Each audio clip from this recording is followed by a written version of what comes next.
Salam, hər vaxtınız xeyir əziz dördüncülər, videonu izləyən valideynlər və müəllimlər, hər birinizi xoş gördüm. Bugün sizlərə təqdim edəcəyim video isə 4-cü siniflər üçün tənlik mövzusu olacaq. Vəsaitimiz Zambaq nəşrləridir. Monitoring imtahanlarına hazırlıq məqsədi ilə nəşr olunmuş vəsaitdir. Vaxt itirmədən gəlin başlayaq ilk sualdan. Sadəcə hesablamadır. Gəlin ilk öncə misalı yazaq. 483 üstəgəl 255 vur 2 böl 3 çıx 176. Uşaqlar, sizin də bildiyiniz kimi ilk öncə mötərizənin daxili hesablanır. Mötərizənin daxilində də toplama və vurma varsa, ilk öncə vurma əməli yerinə yetirilir. 255 vurulsun 2. 2 dəfə 5 10. 0 yazırıq 1 yadda. 2 dəfə 5 10, o da 1 11. 2 dəfə 2 4, o da 1 5. 510 eləmiş olacaq. 483-ün üzərinə gəlirik. 510-u 3, 9, 9. 993 eləmiş olacaq. Mötərizənin içi bitdi. Daha sonra bölməmizi yerinə yetirərik. Yəni 993-ü bölürük 3-ə. 9 3-ə 3 dəfə. Yenə də 9 3-ə 3 dəfə. 3 3-ə 1 dəfə bölünür. Yəni cavabımız 331.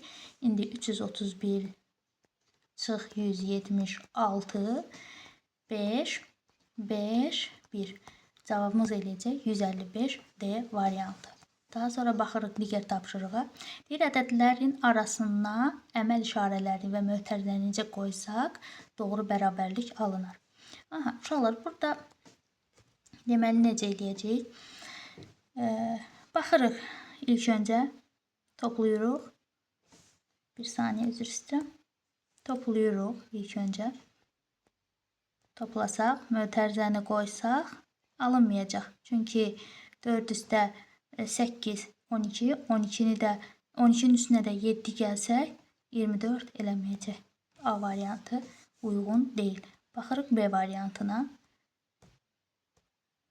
Misalı burada yazım. Deməli, mötərizəni belə qoysaq, 7 çıx 4 vur 8 bərabərdir 24. Baxırıq, 7-dən 4 çıxanda 3. 3-ü də 8-ə vursaq 24 eləmiş olacaq. Bəli, cavabımız elə B variantı olmuş olacaq. Baxırıq 3-cü tapşırığa. 3-cü tapşırıqda bizə deyir ki, A 5-dir, B 8-dir.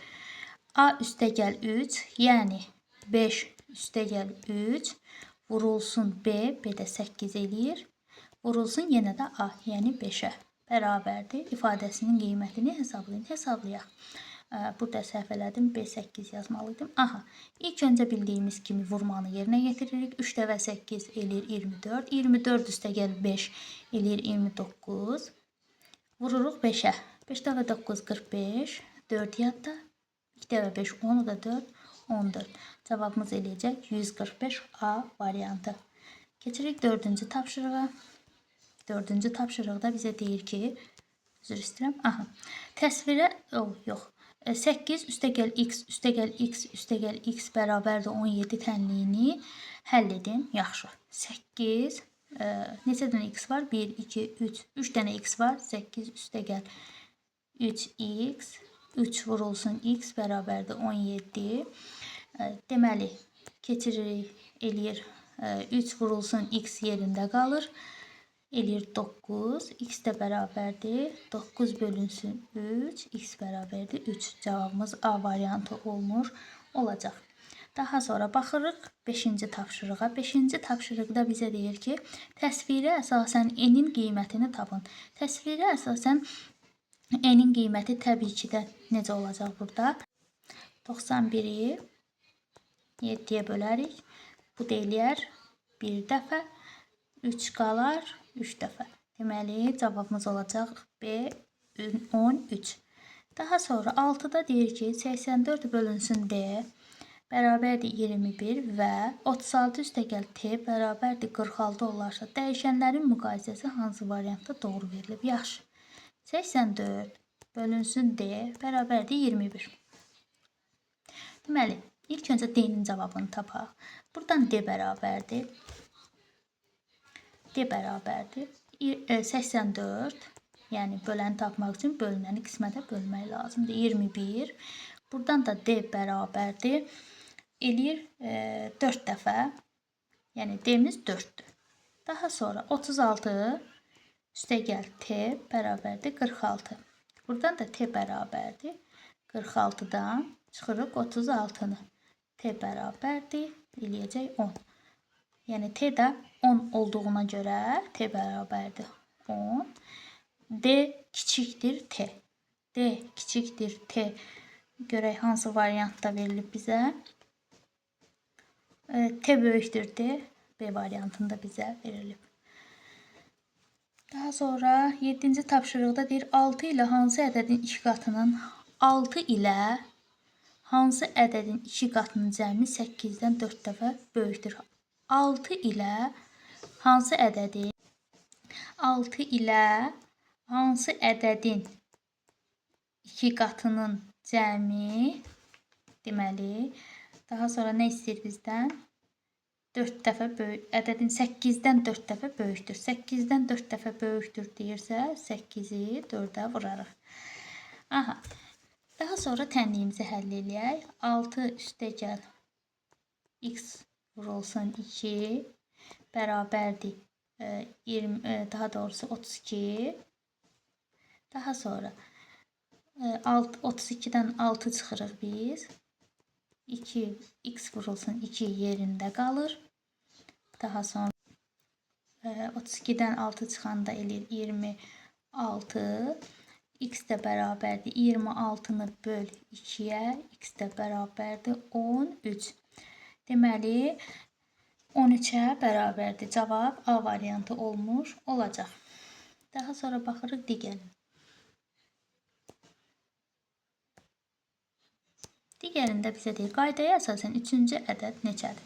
3-ə vur və 8 çıx. 6-nı 3-ə vursaq, eləyəcək 6 dəfə 3, 18. 18-dən 8 çıx 10. Deməli, birinci ədəd 6, ikinci ədəd 10.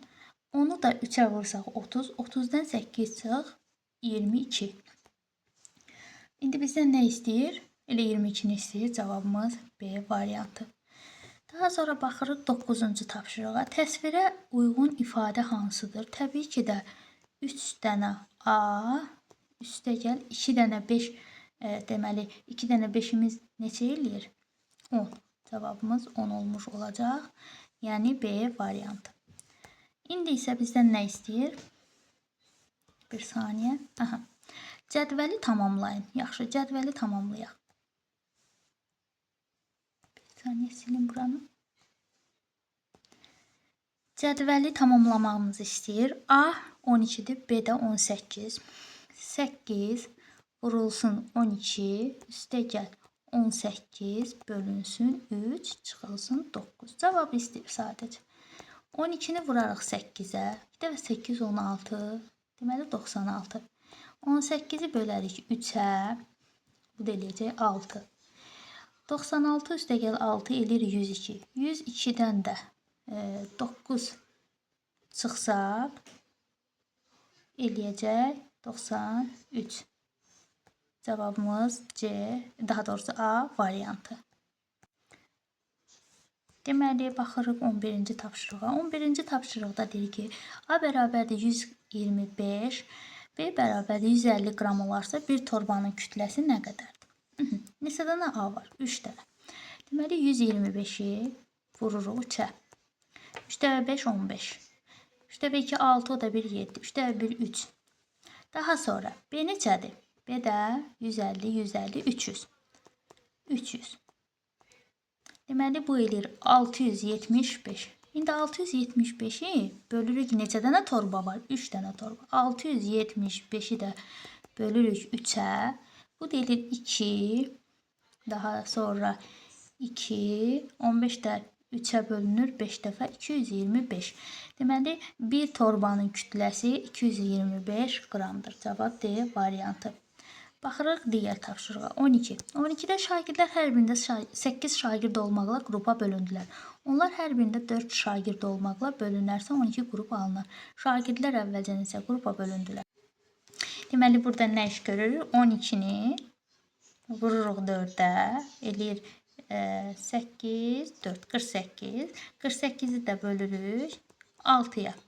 Deməli, 48-i də 6-ya böləndə Daha doğrusu 8'ə böləndə eləyir 6.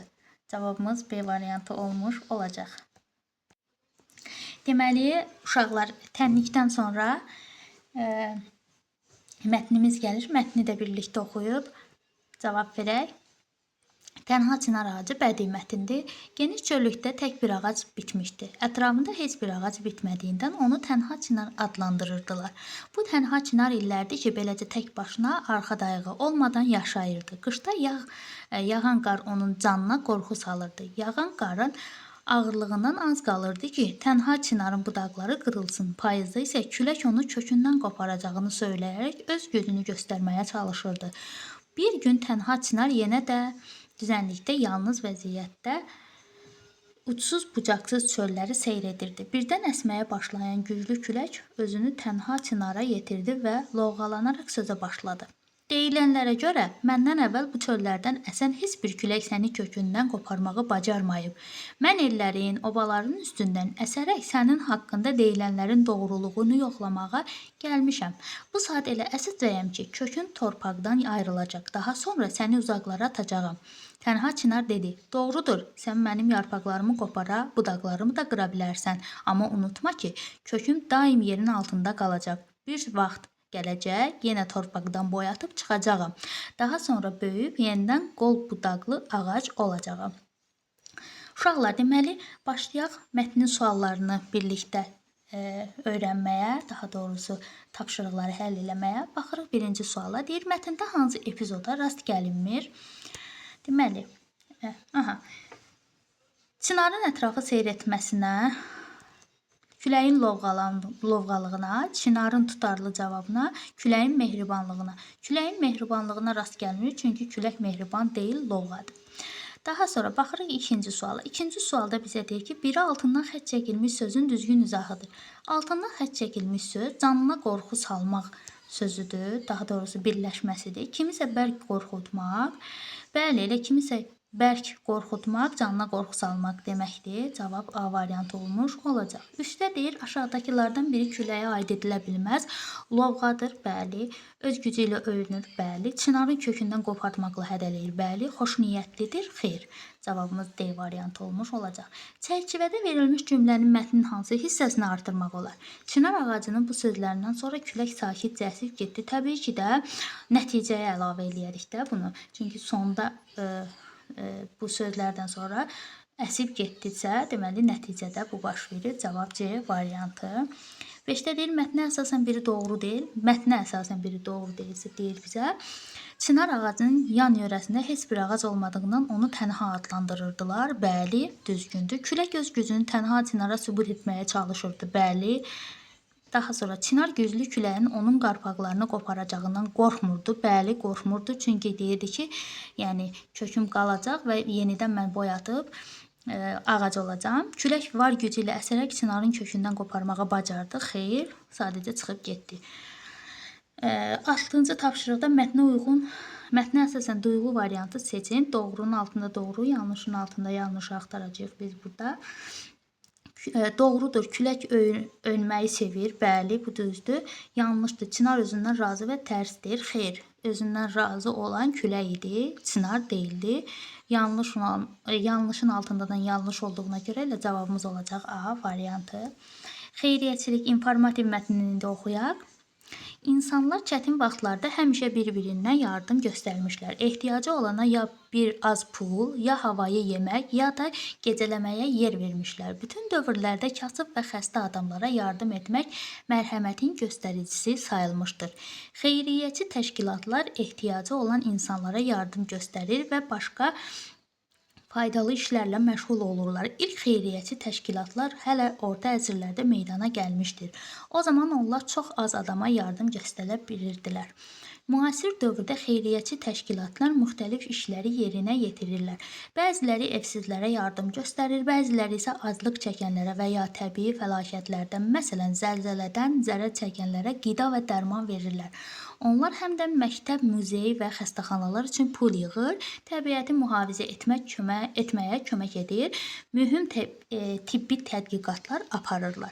İnsanlar tarixə öz gözəl xeyirxah əməlləri ilə düşür və gələcək nəsillərə örnək olurlar. Azərbaycanda da öz mal-mülkünü kasıb və kimsəsiz insanlardan əsirgəməyən səxavətli və nəcib insanlar olmuşdur. Ağa Musa Nağıyev, Hacı Zeynalabdin Tağıyev, Nabat Aşurbəyova kimi insanlar bu gün də sevilir, hörmətlə anılırlar. Hazırda bu vəzifəni Heydər Əliyev Fondu layiqincə yerinə yetirir. Ölkəmizdə xeyriyyəçilik istiqamətində Mehriban xanım və Leyla xanım Əliyevanın rolu danılmazdır. İndi baxaq 7-ci sualdan görək suallarda bizdən nə tələb olunur. Deyir, mətnin ideyasına uyğun gələn aforizmi müəyyənləşdirin. Baxırıq, xeyirxahlıq heç vaxt köhnəlməyən libasdır. Bəli, elə A variantı düzgündür. Cavabımız A variantı olacaq. Qələm işarəsi yazmır. Aha, A variantı düzgündür. Mətnə əsasən 8-dədir. Mətnə əsasən hansı faktdır? Aha, fakt və münasibət. Fakt, indi bizdən faktı istəyir. Məncə cümləyə məncə sözü ilə başlanılırsa, deməli bu sadəcə münasibətdir. Azərbaycanda məşhur xeyriyyəçilərdən biri də Hacı Zeynalabdin Tağıyev olmuşdur. Bəli, faktdır, həm də mətndə buna rast gəlinir. Biz bacardığımız qədər ətrafımızdakı insanlara kömək etməliyik. Yenə də kiminsə fikrincədir, yəni münasibətdir. Yenə də məncə, ona görə D variantı da ola bilməz. Cavabımız B variantıdır. 10-cu tapşırıqda deyir, mətnə əsasən uyğunluğu müəyyən edin. İlk xeyriyyəçi təşkilatlar yarandı ən qədim dövrdə. Uyğunluq deyirsə bu yanlışdır. Xeyriyyəçilər yardım göstərməyi sevirlər. Yalnız kimsəsizlərə xeyr. Orada bir neçə belə deyək də evsizlərə, daha sonra təbii fəlakətdən belə deyək də evsiz qalanlara deyəsən elə yazılmışdı. C. Xeyriyyəçilik istiqamətində layihəli addımlar atır. Heydər Əliyev Fondu, bəli.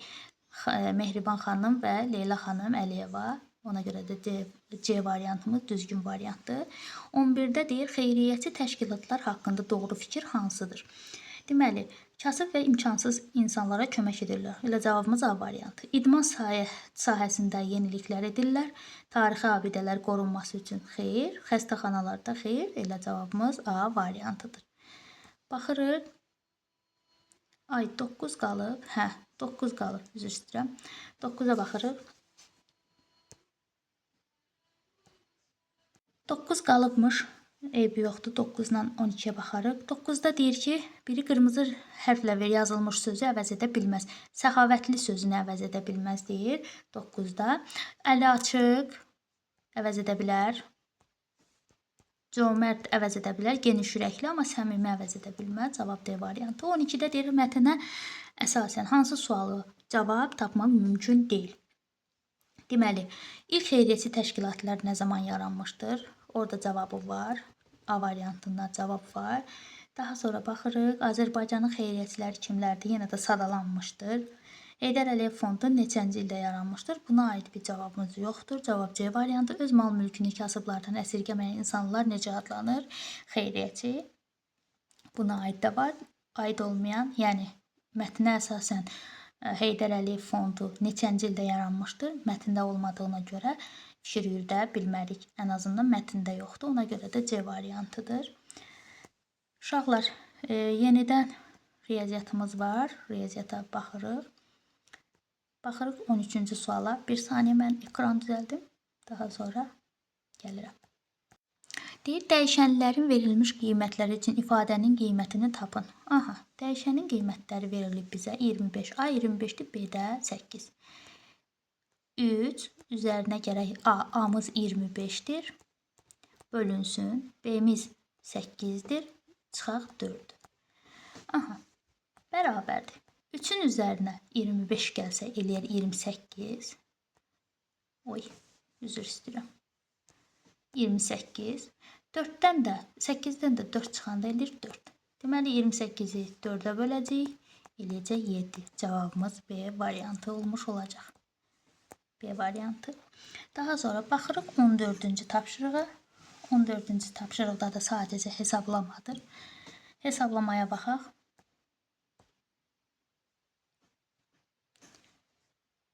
234 çıxılsın 1400 bölünsün 7 çıxılsın 15 vurulsun 5 bərabərdir. Buna dəymirik. Yəni mötərizənin xaricinə dəymirik. Daxili ilə işimiz var. 1400-ü 7-yə böləndə eləyir 200 şifahi. 15-i də 5-ə vursaq, deməli 5 dəfə 5 25 75 eləmiş olacaq. Deməli bu da eləyəcək 100. Deməli 5 2 1 125. İndi isə 234-dən çıxırıq 125-i. Deməli 9 0 və 1. 109 eləmiş olacaq. Bu da bizə A variantında verilmişdir. Daha sonra baxırıq digər tapşırığa. 15-də tənliyi həll edin deyir. Yenə də 6 vurulsun M bərabərdir 4 vurulsun 12. 6M yerində qalır. 4-ü 12-yə vururuq eləyir 48. M bərabərdir 48 bölünsün 6. M də bərabərdir 8. Cavabımız olacaq A variantında.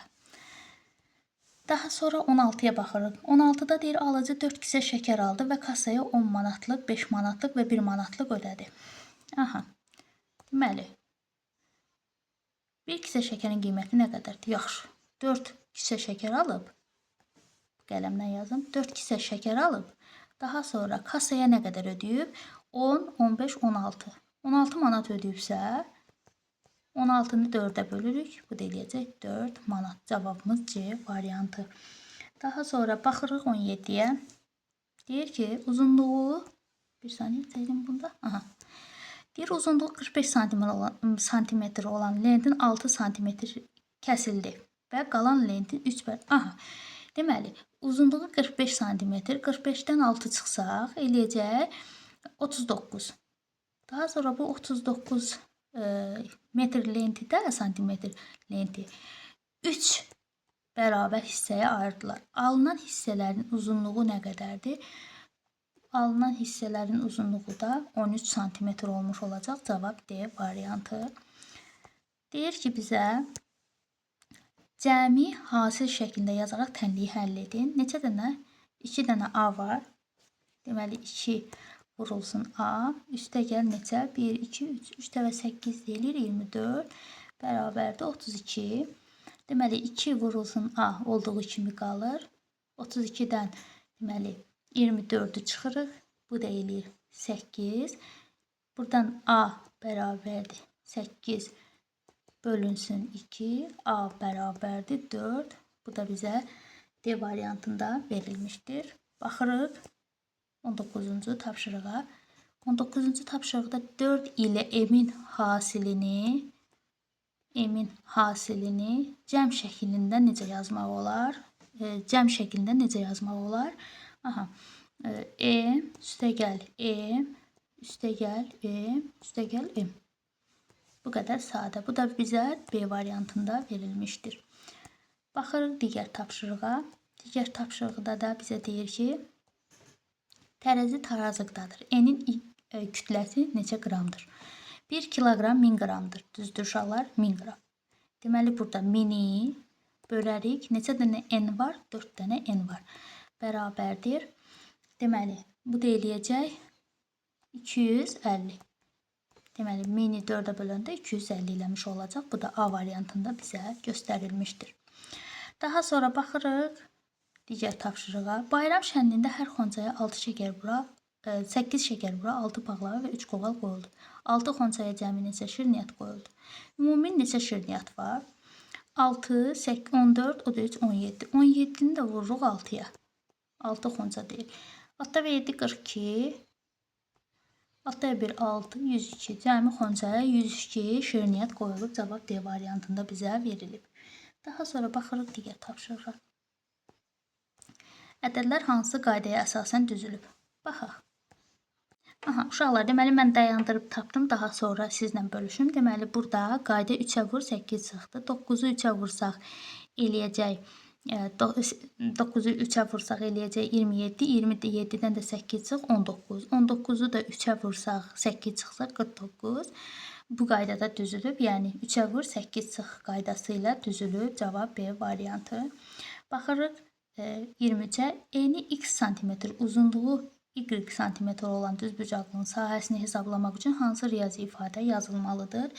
Burada təbii ki də x vurulsun sahə deyirsə, x vurulsun y riyazi ifadəsi ilə hesablanmalıdır. Cavab B variantında bizə verilib. Verilmiş ifadənin qiymətinin hansı ədəddən böyükdür? Birinci ifadəni tapaq. Deməli, 483 vurulsun 6 üzərinə 25 vur 9 bərabərdir. İlk öncə 483'ü 6'ya vuraq.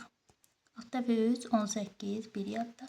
48, 49, 4 yadda. 24, o da 4, 28. 2898 eləyir. 25'i də 9'a vursaq. 9 dəfə 5, 40. Daha doğrusu 45. 2 dəfə 9 eləyir. 18, o da 4, 22. İndi 225 ilə də toplayırıq.